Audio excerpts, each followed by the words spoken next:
An ordinary day at a Dallas motel became the backdrop for one of the most shocking crimes America has witnessed in recent years. Chandra Mouli Nagamallaiah, a respected Indian-origin motel manager, was brutally beheaded in front of his own family, an act of violence that has reverberated across both Indian and American communities. What led to this horrifying event? Who was Chandra, the man at the heart of this tragedy? And why has his murder ignited such outrage, debate, and sorrow on both sides of the world? Join me as we explore the harrowing details and deep implications of this chilling case. Chandra Mouli Nagamallaiah was a man many could relate to, a husband, a father, an immigrant chasing the promise of a better life.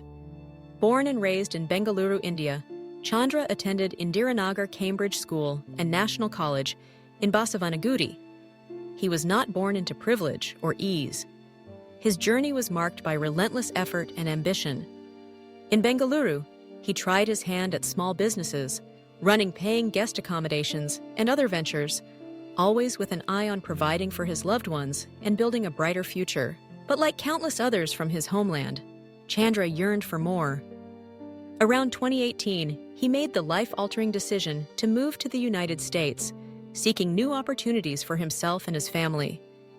His journey took him first to San Antonio, then to Dallas, where he found work as a manager at the Downtown Suites Motel on Samuell Boulevard.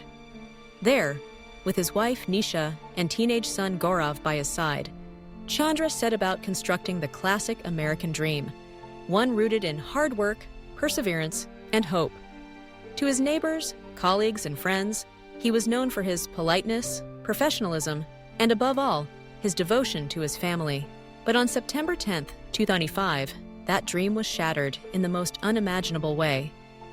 The day began like any other at the motel, guests coming and going, employees tending to their duties.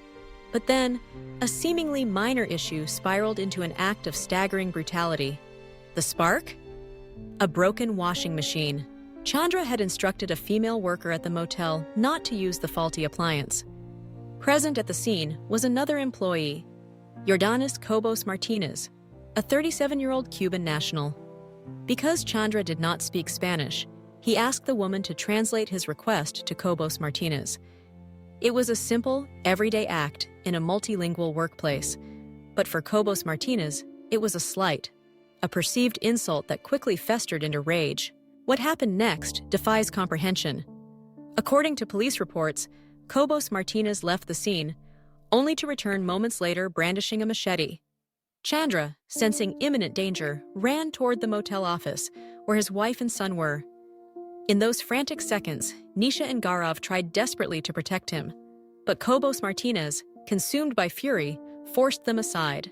In a scene captured by the motel's security cameras, Cobos-Martinez unleashed a brutal, frenzied attack, decapitating Chandra in front of his horrified family. Witnesses later recounted how the assailant kicked Chandra's severed head into the parking lot, then callously tossed it into a dumpster. The sheer brutality of the act left the community in shock. The police arrived swiftly, and Cobos-Martinez was arrested at the scene.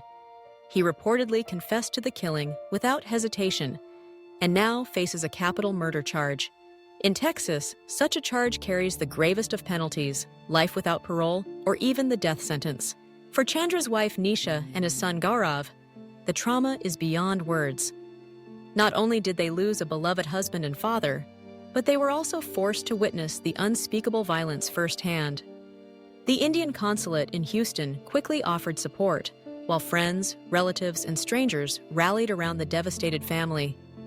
A fundraiser set up to help them has already raised nearly $200,000, an outpouring of solidarity from both the Indian and American communities. But the shock and grief quickly gave way to anger and urgent questions.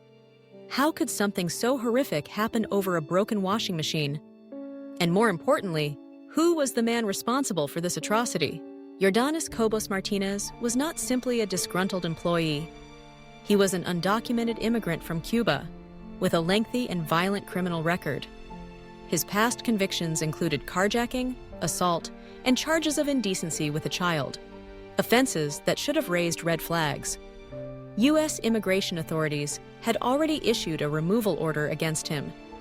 But due to Cuba's refusal to accept his deportation, citing his criminal background, Cobos-Martinez was released from U.S. Immigration and Customs Enforcement custody earlier in the year. Free to live in the community under supervision, this glaring loophole in the system allowed a dangerous individual to slip through the cracks, with devastating consequences. For many, Chandra's murder has become a flashpoint in the ongoing debate over America's immigration policies and public safety. President Donald Trump condemned the act, declaring, "Time for being soft on illegal immigrant criminals is over." The Indian American community, meanwhile, has been left reeling, grappling with grief, fear, and a sense of betrayal by the very systems meant to protect them. The impact of Chandra's death has rippled far beyond Dallas. In India, his relatives, former classmates, and friends mourn a man remembered for his kindness, ambition, and generosity. Vigils have been held, messages of condolence have poured in, and memories of Chandra's life and dreams have been shared widely. In the United States, politicians and community leaders have called for urgent reforms and a re-examination of current immigration practices, arguing that tragedies like this must not be repeated. But beyond the politics and headlines lies the raw human tragedy at the heart of this story. Chandra Mouli Nagamallaiah came to America seeking hope, a chance to build a better life for his wife and son. His journey ended in a moment of shocking violence that stole not just his future, but the peace and security of those he loved most. As his family prepares for his funeral, scheduled for September 13th at the Flower Mound Family Funeral Home in Texas, the world watches and waits. Will justice be served? Will lessons be learned to prevent another such tragedy? These questions remain, casting a long shadow over a grieving family and a divided nation.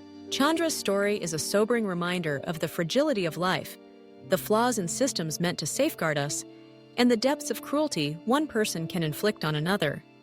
It is a story that demands not just mourning, but action, a call to ensure that no family endures such pain again. And as his loved ones seek justice and healing, one thing is certain: Chandra Mouli Nagamallaiah will not be forgotten.